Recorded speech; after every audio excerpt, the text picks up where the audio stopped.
Typee en el cuadro de búsqueda Radio Caput, Caput con C. No desesperes, es la única que hay. Toque el botón instalar y espere unos instantes. La aplicación de Radio Caput ha sido instalada exitosamente. Busque el icono en su celular. Los quiero mucho, los aprecio, los admiro mucho, lo que hacen, los felicito. Y podrá escuchar la única e irreemplazable programación de Radio Caput. Sería un placer para mí, realmente. Radio Caput. Radiocaput.com. Estás conectado. Estás en Caput. Y la culpa no era mía, ni dónde estaba, ni cómo vestía. Somos nosotras. Soy la que pinta graffiti pidiendo justicia por todas sus amigas. Somos todas. No soy de sangre combativa, mi cuerpo soberana voy rimando. Somos nosotras. Tanto que siente eufórica, antes que histérica, histórica. El programa de Nelly Minjalski en Caput, con la participación de Andrea Cuellar Camarena. Somos nosotras. Somos nosotras. Los martes a las 16 en Caput.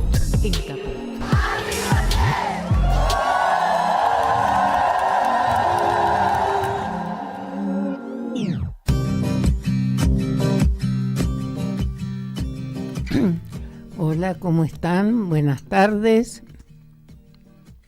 ¿Estamos un poco mejor que la semana pasada?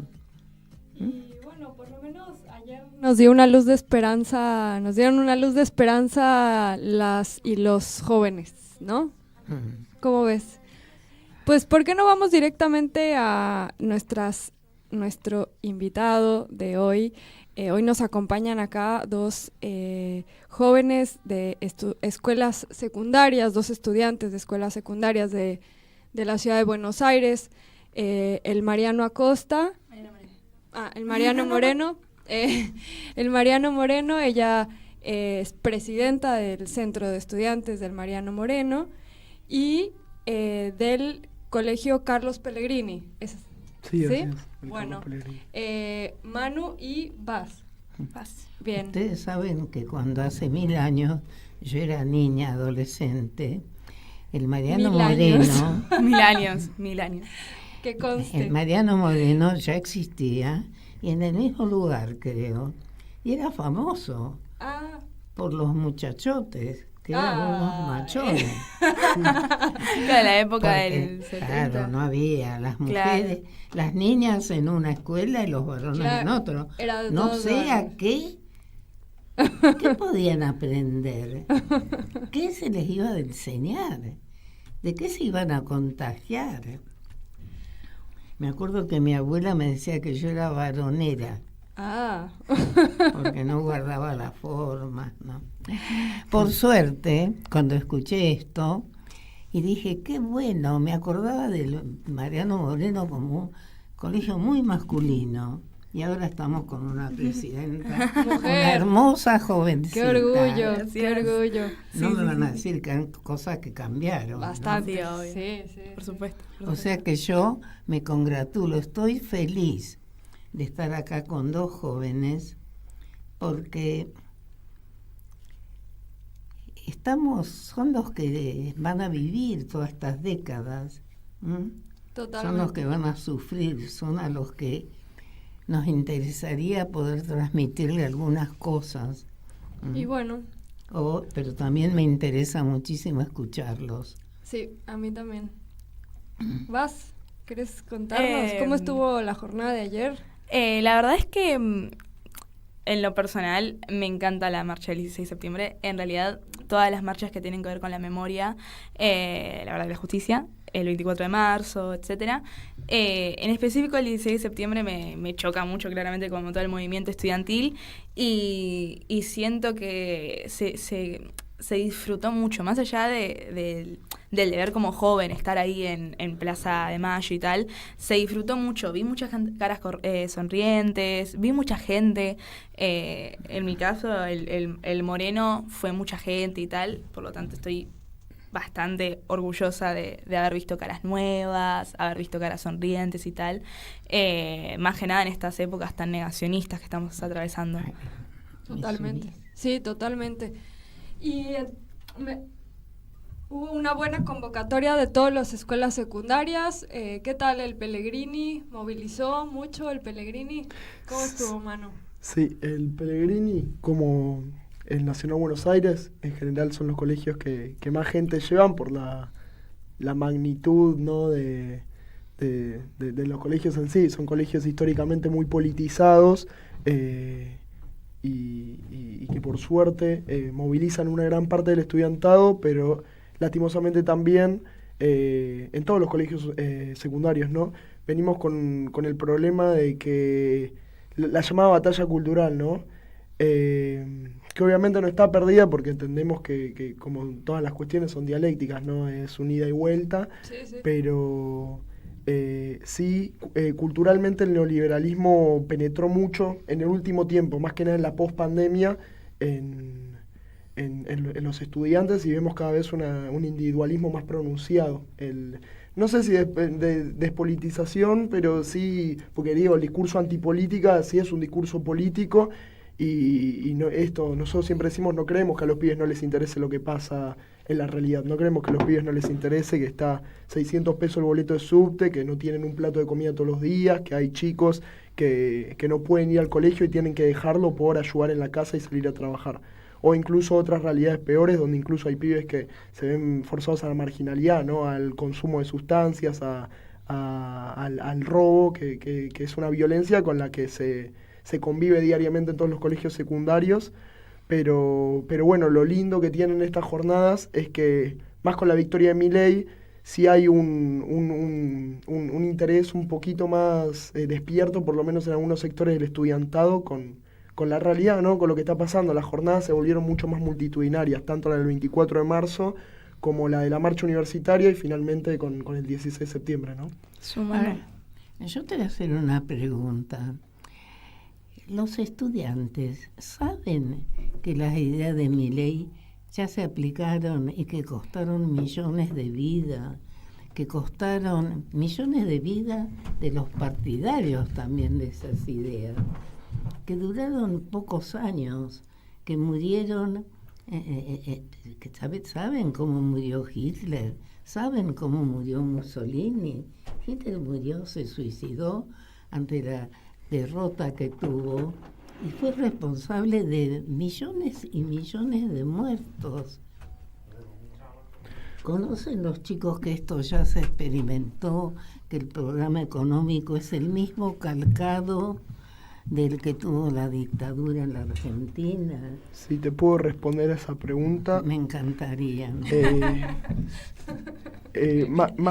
Más que la cuestión de la juventud, también, porque estuvo muy presente el discurso de, bueno, Milei ganó por los jóvenes, porque los jóvenes lo votaron, pero la realidad es que ganó con un 56% de los votos, ¿no? Entonces hubo una cuestión también de que hubo un amplio sector etario, ¿no?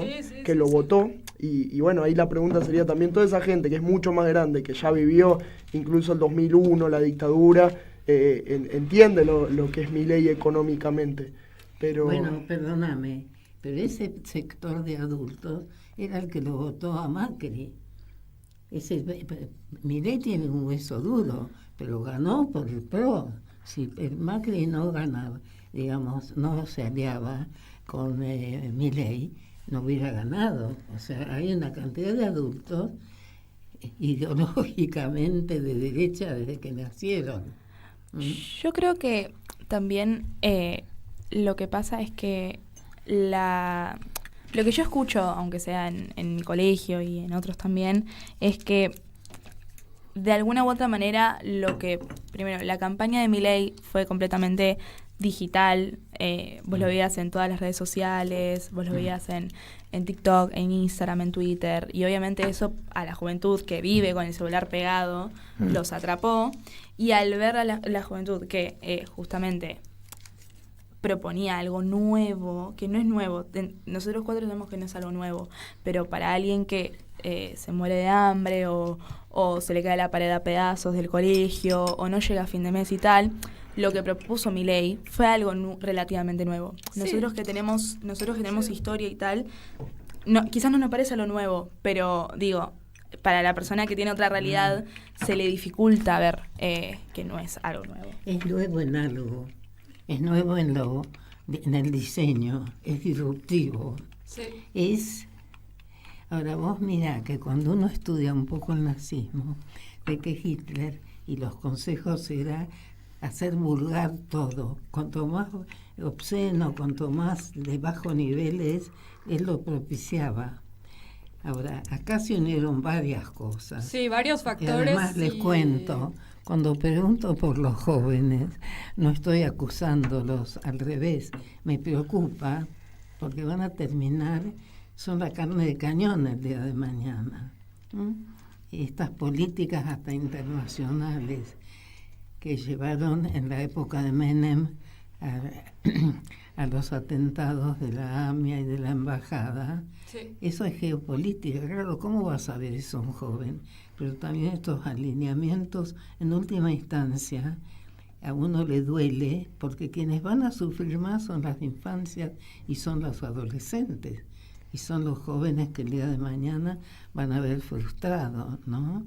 Entonces, más la pregunta que un reclamo es ayudar a ver cómo les mostramos no la virtualidad, no las falsas noticias, sino la realidad que se vive, ¿no? Sí, bueno, más allá coincido un poco con Base, que hubo un sector de la población que su realidad de los últimos años quizá fue no ver una mejoría, ¿no?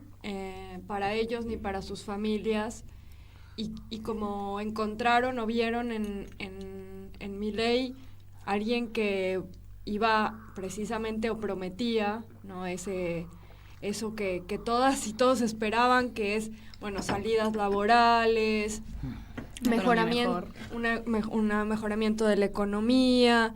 Entonces, no sé, ahí hubo algo que atrajo también, ¿no? A todos los sectores etarios. Lo que pasa ahora es, él prometió todo eso, ¿no? Y decía, bueno, sí, hay que cambiar la situación, ya hay un agotamiento de los dos polos del bipartidismo político, ¿no? Acá en Argentina, de kirchnerismo y macrismo, UCR, y surge él con unas promesas. Ahora, lo que a mí por lo menos me preocupa es la reacción post victoria de Milei y todas las medidas que tomó, el decir, reprimen a los jubilados y no pasa nada, sacan un DNU que permite que patrimonios con más de 100 millones... Claro, que patrimonios con más de 100 millones vengan a hacer lo que quieran con nuestras tierras. Digo, toda una política totalmente entreguista y de transferencia de recursos totalmente de abajo para arriba. Pasó la guadaña así, se llevó todo. Y lo que me preocupa es no solo la reacción de tejido social respecto a eso, de ver que reprimen los jubilados y salir a decir en la tele, ¿no? No, es que los jubilados con la plata que les da el Estado van y le dan los remedios a sus familiares. Digo, toda una cosa retorcida, sino además del campo popular, del movimiento organizado, de los partidos políticos que se supone que velan por los intereses del pueblo, por las organizaciones sindicales, qué es lo que está haciendo la CGT, qué es lo que está haciendo el obrero organizado, no los obreros organizados, sino los sindicatos. Y las cúpulas sindicales, las cúpulas diría, ¿no? En este caso. Las cúpulas políticas. Bueno, pero yo creo que también tenemos que pensar, vos decís partidos políticos, además, acá ha habido algo disruptivo, o sea, nosotros... los que podremos decir que nos une el interés por el otro, nos une la justicia social, nos une la inquietud de una vida mejor para todos. Milei dice todo lo contrario.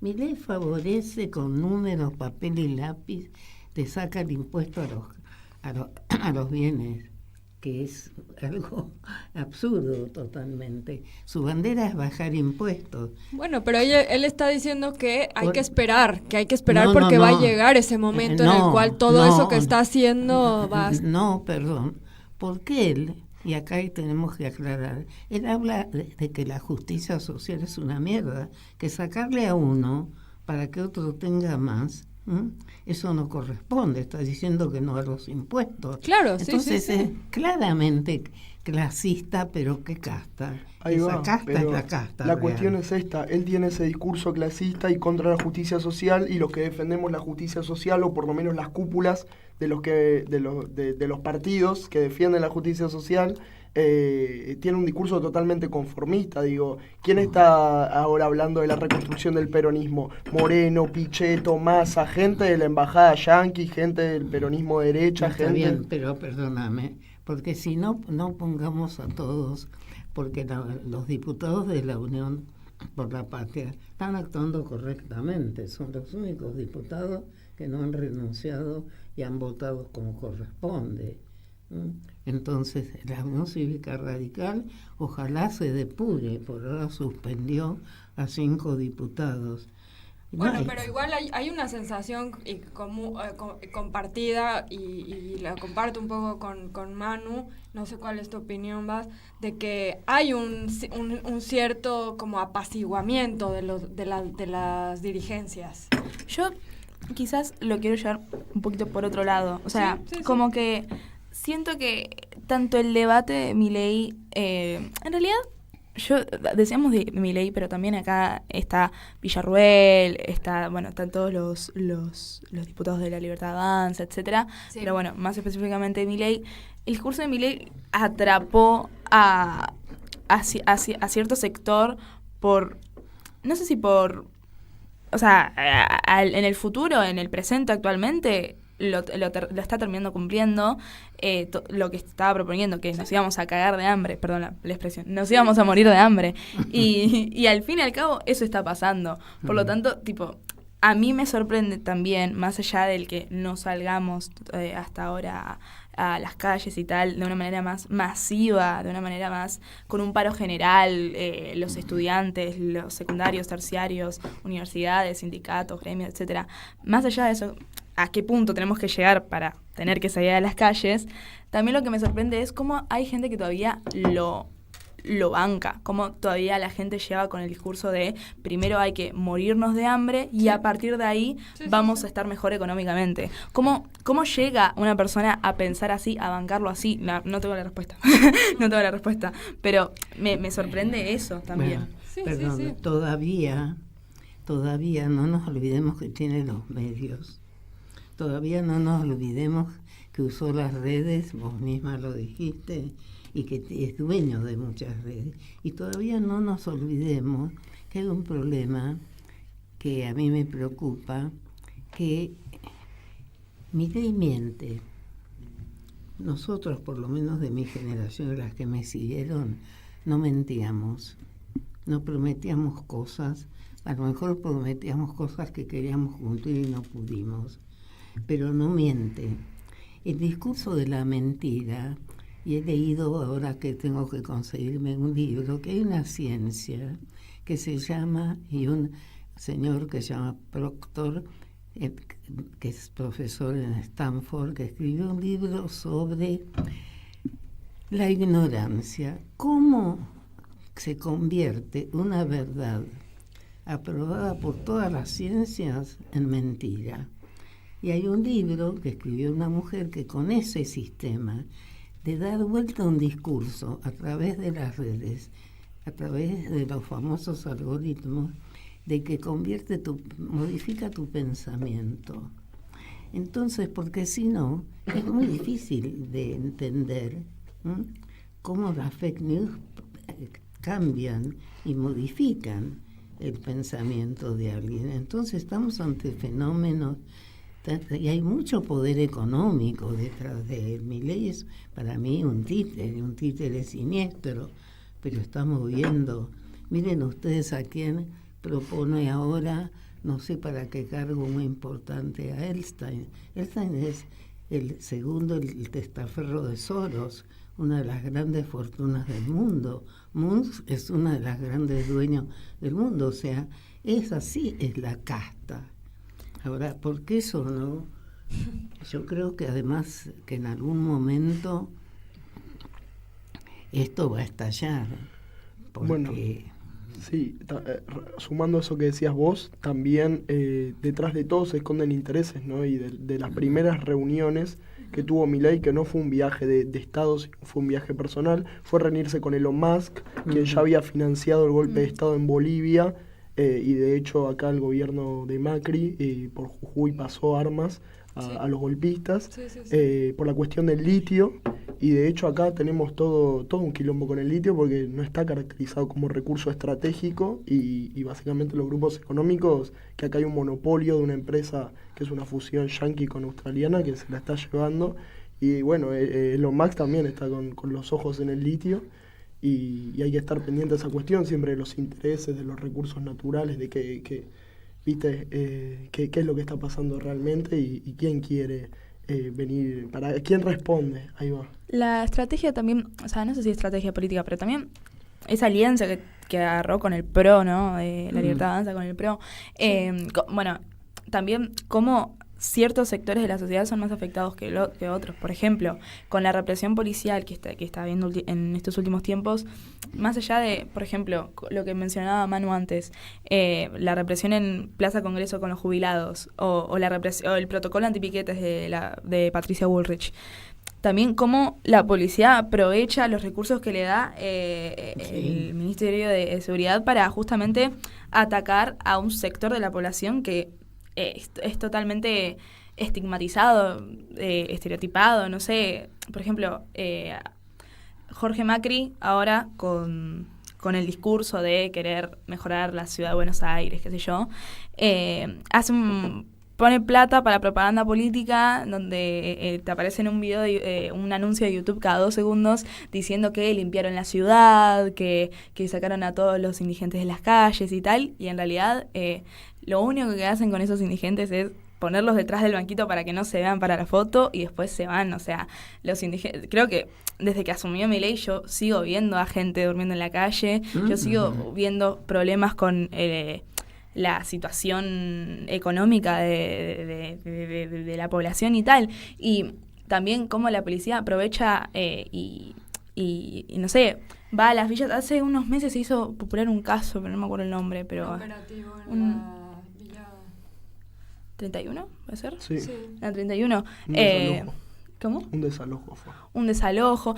Y también este desalojo, y también cómo aprovechan para ir a las villas y agarrar a cualquiera que esté fumando un cigarrillo, tipo, a cualquier persona que vean con cierta pinta ya es un delincuente, ya es lo estigmatizan, y la policía aprovecha las herramientas que le da el Estado para justamente atacar a ese sector. Sí, incluso agrego algo, hizo un operativo también para para mover a todos los vendedores ambulantes que había en Parque Centenario, en la feria que se pone los fines de semana, ¿no? Dijo, no todo es lo mismo, decía el tuit, ¿no? Vamos a quitar a todas las personas que son vendedores ambulantes, que no están en los puestitos que ellos les habilitan.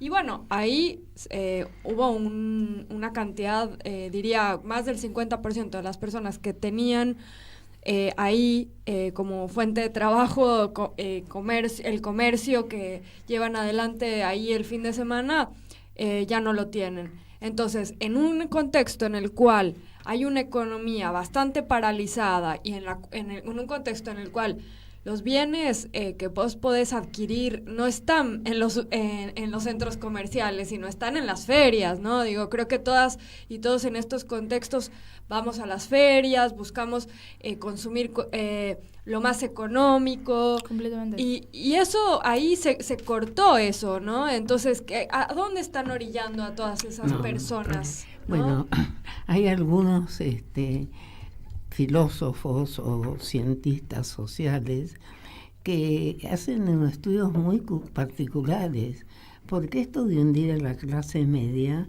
es que no les importa el consumo interno y que no les importa tampoco la producción interna, porque entonces para él les conviene más importar, y los mismos industriales también están ahora importando, que es la perspectiva que los conservadores, claro, el neoliberalismo sobre todo ha tenido siempre para la Argentina, sí, que dependa completamente. Entonces vos exportás materias primas, y después cuando vuelve ya hecha un producto de consumo, o sea, siempre el país se empobrece. Totalmente. Nunca logra. Entonces todo el déficit es absurdo.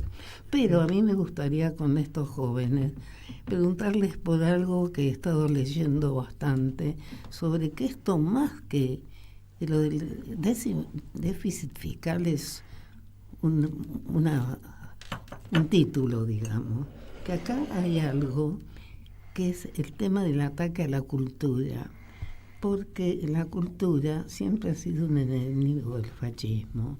Los nazismos, los fascismos no desarrollaron cultura. Si vos haces un análisis de qué producción cultural hubo en nuestro país en el siglo pasado con los gobiernos que venían uno tras otro con golpes de Estado, son los gobiernos durante los cuales no se dictan buenas leyes, los gobiernos donde no se crean universidades. O sea, es como una antinomia. Y están destruyendo nuestra cultura. ¿Por qué? Y nuestra solidaridad. Cuando se quita un subsidio a los jóvenes que están institucionalizados, pero a los 18 años tienen que salir a la calle, y se les quita ese subsidio que es una ayuda para afrontar ese nuevo mundo, eso no influye en el déficit fiscal. Cuando no se dice no a la beca de los estudiantes, que el Senado daba becas para que fueran a los torneos internacionales de matemáticas, ¿eso qué tiene que ver con el déficit fiscal? O el club o los campeonatos Evita. No, las universidades, ¿no? Creo que... O sea, pero las universidades son presupuestos las grandes. Entonces acá es un ataque a la cultura y a la cultura nacional. Que eso es lo que a mí me duele y me preocupa, porque la cultura es todo, es teatro, es literatura, es música. Entonces acá hay un ataque a todo lo que significa nuestra nación. ¿Cómo viven ustedes? Y es que entendemos que quieren, como todo neoliberalismo, toda política neoliberal, aumentar la brecha de desigualdad. También por un lado, porque entendiendo que mientras más, justamente como decías vos, mientras más ignorante es el obrero, es la gente, es más manipulable y tiene más tendencia a justamente esto, a apoyar ciertas políticas o a dejarse llevar por la tapa de los diarios, por lo que dicen en los medios de comunicación. Digo, nosotros con la cultura entendemos... me quedé en blanco. No, yo lo que me parece a mí es que hay toda una cuestión de querer silenciar específicamente. Yo hablo desde el aspecto juvenil, pero sí, porque sí, pertenezco a que nos interesa escuchar su postura, precisamente. Lo que yo noto es una cierta... querer silenciar a la juventud. Ahora, bueno, se está queriendo plantear una reforma educativa que saca, o sea, quiere robotizar no sé, pero que los jóvenes sigan al sistema y que sean robots que cumplen lo que dicen y punto. La reforma educativa esta, por ejemplo, es uno de los tantos ejemplos. Trata de que los jóvenes no aprendan ya lo que deberían aprender, recorta un montón de contenidos y tal. Y aunque sea lo educativo, también podemos ver un montón de silencio en lo que hablaba antes, la estigmatización de parte del gobierno hacia ciertos sectores. Hasta ciertos sectores. Por ejemplo, vos hoy en día estás en contra de algo que hace el gobierno, sos un zurdo. Y digo, por ejemplo, a mí lo que me pasó hace poco en una asamblea por la ley Bases, cuando se aprobó la ley Bases, fue que unos chicos de 3º, 4º año, tienen mi edad, me hablaban defendiendo a mi ley y a la ley Bases de una manera, me decían base, ¿cómo vamos a estar en contra de la ley Bases? Y me lo decían tipo de una manera tan segura. Y eran pibes de mi edad, que esos pibes de mi edad, tienen... Quizás sus viejos sí llegan a fin de mes, quizás su situación económica no es tan... precaria, pero digo, tan poca empatía quizás. Te hago una pregunta, ¿y conocían lo que decía la ley de bases? Sinceramente, no, o sea, lo que más me discutieron fue cosas sobre el gobierno de Néstor, no sé por qué, no tenía nada que ver con la ley de bases, y me tiraban datos que la verdad es que no me sumaban nada en cuanto al planteo de la ley de bases. Como que siento que también hay una desinformación por culpa de todo este tipo de campañas y silencio hacia ciertos sectores, hacia ciertas informaciones. Si la campaña de Milei o la campaña y su transcurso no hubiera sido desarrollado a través de las redes sociales, yo no sé si habría gente jóvenes que lo defendieran tanto, porque... Pues te digo, pongo un ejemplo. Sí. Iba a agregar algo. Lo que quería agregar, que me había quedado en blanco justo, no solo esta cuestión de mientras más ignorantes mejor para ellos, ¿no? Sino que no hay que olvidarse que cómo se organiza el pueblo cuando conoce sus derechos. Digo, Chávez llenó la Villa Miseria y los barrios de constituciones nacionales para que la gente empiece a conocer sus derechos, y después tuvo todo el proceso de defensa de la revolución bolivariana, y cuando le hicieron el golpe de Estado a Chávez, la gente salió a la calle y salió a defender justamente al gobierno popular, porque ahí empezó a conocer sus derechos y empezó a conocer quiénes patean para su lado y quiénes patean para el otro lado. Y misma la cuestión del cordobazo, para traerlo acá a Argentina. El cordobazo lo hicieron los obreros mejor pagos de toda Latinoamérica de la mano de los estudiantes.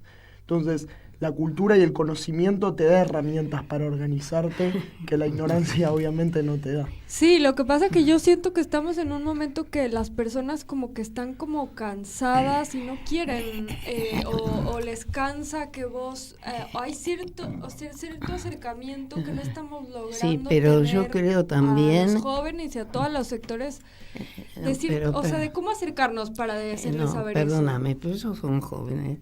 Yo les quiero decir una cosa. En estas leyes bases, en una cualquiera la que sea, estaba, por ejemplo, algo que no es difícil de explicar.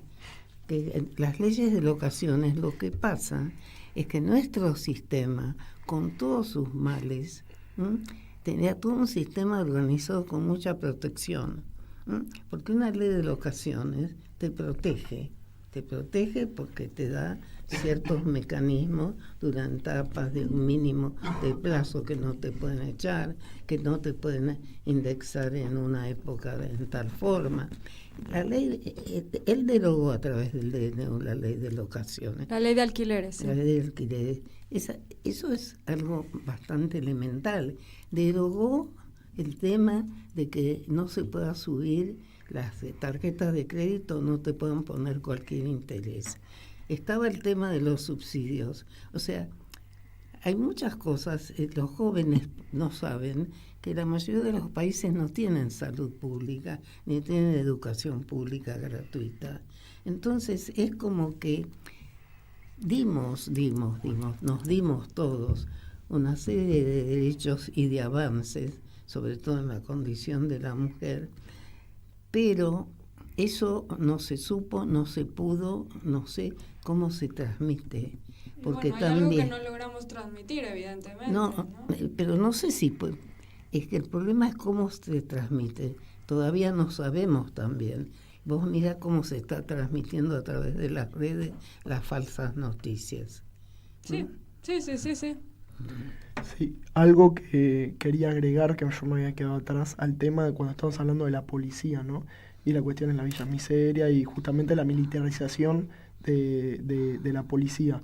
Ahí dos cosas. Una, por un lado, esto de buscar el enemigo interno y bajo ese argumento militarizar la policía y las Fuerzas Armadas, que no es otra cosa que justamente, la policía y todo eso es como en el capitalismo tiene una lógica mercantil. Si no hay crimen, no hay razón de existir. para la policía. Y eso es algo que había en mi colegio cuando vino a hablar la Correpi, nos hizo ver de que en los lugares donde más policía hay, es donde hay más criminalidad. Y no es que hay más policía porque hay más criminalidad, sino que hay más policía porque justamente más negocios ellos generan ilegales. Y ahí está la cuestión de con una policía militarizada y una cuestión de una guerra interna contra el narcotráfico, hay que tener mucho cuidado, porque eso es lo que pasa en países como Colombia, lo que pasa en países como México, que termina termina formando un narcoestado que no hace... Claro, pero volvemos a lo mismo, frente a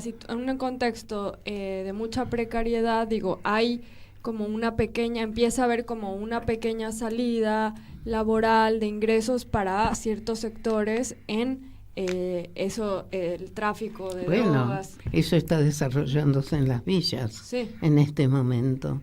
Pero perdóname porque quiero agregar con el tema de la policía. El otro día Zaffaroni dio unas estadísticas, cómo bajó la criminalidad y los homicidios en la ciudad de Buenos Aires, y comentaba que no se da a conocer eso, que lo normal sería una ciudad que baja, que una tasa de homicidios y de delitos lo publique. Claro. Y no se hace a propósito. Lo que pasa ahí no también, se hace a propósito para mantener el miedo. Los países con más seguros de Latinoamérica, como Chile, Argentina, Uruguay, son los donde estadísticamente más se habla en los medios de comunicación de inseguridad, de problemas de seguridad, y los más inseguros, como México y Colombia, son donde menos se habla y más segura se siente la gente. Es una cuestión mediática. Los que tienen los medios de comunicación los usan a su favor también. O sea, teniendo en cuenta que ellos están en el poder, van a usar las herramientas que tengan a mano y las que haya que tener para dejarse bien posicionado a ellos mismos. Totalmente. El discurso de Milei es justamente eso, dejarse bien parado a él y después a todos los otros sectores, a todo el resto de partidos quizás también que no son de su índole, como decirlo, justamente los deja mal posicionados. Es cuestión del debate, del discurso. Porque aparte, ¿cómo van a salir a decir que bajó la criminalidad si justamente se mantienen financiando a la policía con el discurso de que los chorros entran un día y salen al día siguiente? O el de los pibes para bajar la edad. Y están con el tema del gatillo fácil. Defiendan esa postura. La baja en la edad de imputabilidad también. Cómo quieren criminalizar a la juventud. Cómo quieren que un pibe que tiene 13 años, que quizás está robando porque no tiene un plato de comida. No hay que querer criminalizarlos a ellos para cambiar la situación. Hay que ver por qué ese pibe no tiene plato de comida en la casa. ¿Qué le está faltando en la casa? Atacar la raíz del problema. Claro, no vas a solucionar nada queriendo criminalizar a la juventud. Claro. Y digo, o sea, quizás me estoy yendo un poquito de mambo, pero digo, en los 70, no sé si pensaban mucho antes de salir a marchar, o en el 2001, que no es tan lejano, hace 20 y pico años. Pensábamos, perdóname, sí. Durante la dictadura no hubo grandes marchas. No, claro, o quizás el 2001. En el 2001 pensaban antes de salir, pero no dejaban pasar tanto tiempo. Siento que hay que tener ejemplo. A que no se está convocando desde los liderazgos a grandes movilizaciones. Por lo menos, hubo una marcha universitaria y ahora se está pensando en una nueva marcha, pero ¿por qué no confluir a todos los sectores? Pero, perdón, yo creo que las marchas son muy importantes, pero creo que lo que es muy importante ahora es ganar a más gente. Sí, como un trabajo más hormiga. Hormiga, en todos lados, en la escuela, en las cooperadoras, en los barrios. Para ahí yo quería como llevar la pregunta a ustedes. Sí. El tema sobre la cuestión es de las marchas, por ejemplo, la marcha universitaria, está bien, fue multitudinaria, pero ¿qué traducción orgánica tuvo en militancia, en conciencia? Porque la realidad es que, por lo menos yo fui muy crítico a esa marcha en cuestión de que sirvió para que los radicales puedan garantizarse su negocio. Desde algunos sectores del peronismo yo sentí, por lo menos en mi espacio de estudiante, en el centro de estudiantes, una cuestión muy como eso, de apaciguamiento, de ya va a haber ya va a ser una cosa de escalada en la lucha, porque se habló de bueno, esto, el discurso en unidad con el radicalismo, de no tirar consignas muy... Porque yo estoy en el CER, en el Consejo Escolar Resolutivo, que es el cogobierno estudiantil con las autoridades, ¿no? Y bueno, yo salía a plantear de que la consigna por la UBA tiene que ser global, porque los comedores también están sin comida, los jubilados están sin medicamentos, entonces ¿cómo vamos a cortarnos solos? Y bueno, ahí salieron a decir justamente estos sectores, no, bueno, pero como vamos con los radicales, va a ser una cosa en escalada, ya va a haber tiempo, y lo que terminó viendo es ser cómplice de que los radicales se puedan asegurar su negocio. Un acuerdo que solo sirvió para garantizar las cuestiones de infraestructura cotidiana y no los salarios, incluso no el aumento en los salarios docentes, ¿no? Tampoco la infraestructura. Sí, muy mínima, para unos cuantos meses, ¿no? Por supuesto. Entonces, digo, yo un poco ya como para llevar a la discusión de cómo están viviendo ustedes en los secundarios, nos decían que en esta movilización sintieron que hubo más convocatoria, que hubo más estudiantes, o ¿cómo sienten este momento? O sea, ¿se está logrando de a poco ir concientizando? Digo, este neoliberalismo que ha permeado, que este individualismo, que nuestros propios, sus propios compañeras y compañeros, nuestros jóvenes... lo vemos que hay un desinterés quizá por la participación. Digo, ¿hay algo que esté cambiando en estos últimos meses? ¿Hacia dónde vamos con eso? Creo que la realidad de ambos es muy distinta porque el PL convoca muchísima gente siempre en todas las marchas y el Moreno no tanta. Yo siento que en esta marcha vi más caras nuevas, por eso arranqué así hablando del 16 de septiembre, porque vi muchas caras nuevas y vi mucho entusiasmo por querer marchar. Ahora, la realidad es que no sé si... El acto final del 16 de septiembre estuvo muy bonito, se cantó mucho, se agitó bastante, pero mi problema es, tanto como en el 16 como en el resto de marchas, como bien comentaba Manu también en la marcha universitaria, que después de la marcha, después de agitarla, después de estar en las calles, se queda parado todo y no se sigue. Claro. Mi problema con la marcha universitaria fue ese también, que fuimos un montón de estudiantes en las calles y tal, pero después no pasó mucho más, o sea, fue estar en las calles y nada más, y la lucha lleva más. Bueno, eso. Pero yo pienso que todo suma, que en la calle tenemos que estar, que hubo movilizaciones importantes, la del feminismo hubo mucha gente, no nos olvidemos, hubo 3 marchas importantes en estos meses, que son muy pocos. Lo que pasa es que son tan densos. Sí, pareció como 10 años. Entonces, también, suponete, yo creo que se está movilizando mucho la gente. Se constituyó esta red de defensa de la democracia federal que realmente hace plenarios como de 1.000 personas casi el otro día. Hay mucha gente en grupos movilizándose, hay asambleas. Lo que pasa que también, si Milei ganó con 50, pero también un 40 y pico, no somos pocos los que no estábamos y no votamos a Milei. No nos olvidemos que un porcentaje también la elección de Macri, o sea, en general, sí, los gobiernos progresistas no han ganado por grandes diferencias, salvo algo. Siempre son gobiernos con un porcentaje, más o menos. Entonces, hoy no queda otra, me parece a mí, que es seguir con las redes, los que saben y pueden, pero, como dice Pía López, enredarnos, o sea, con las personas. Entonces, en todo momento... Acuerparnos y en el día a día. Y transmitir, aunque parezca mentira, recordar que Videla murió en un inodoro en la cárcel, que Hitler se tuvo que suicidar pocos años después. Videla, ¿cuántos años duró la dictadura? Que Mussolini murió colgado, o sea, que son procesos muy duros, sí, pero que todavía lo peor que podemos hacer es dejarnos estar. Sí. O sea, hay que no consentir, porque si no luchamos es como que les estamos diciendo sí. Totalmente, sí. Bueno, se nos acabó el tiempo, chicos, chicas, chiques. Fue un gusto que nos acompañen hoy acá. Ay, no, yo en el estoy estudio. emocionada Muchas por gracias. la inteligencia de estos chicos. Totalmente. No, es emocionante escucharlos, verlas ayer en la plaza fue un abrazo al alma. Nos dio energía. No. Muchas gracias por haber venido.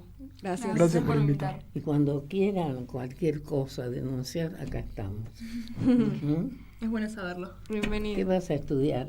Yo Relaciones Internacionales en San Martín, la Universidad de San Martín. ¿En la USAM? Sí. ¿Y vos vas? Ciencias políticas. ¿En la UBA? Sí, en la UBA. Bueno. Siempre educación pública. Bueno, le decimos a nuestra audiencia muchas gracias y nos vemos el próximo martes, Nelly. Sí. Esperemos con alguna buena noticia. Bueno. La buena noticia es que estamos y que vamos a seguir estando. Una tarde subo una alta loma, mira el pasado, sabrás que no te he olvidado. Yo te llevo dentro, hasta la raíz, y por más que crezca, vas a estar aquí. Aunque yo me oculte tras la montaña, yo encuentro un campo lleno de caña, no habrá manera, mi rayo de luna, que tú te vayas.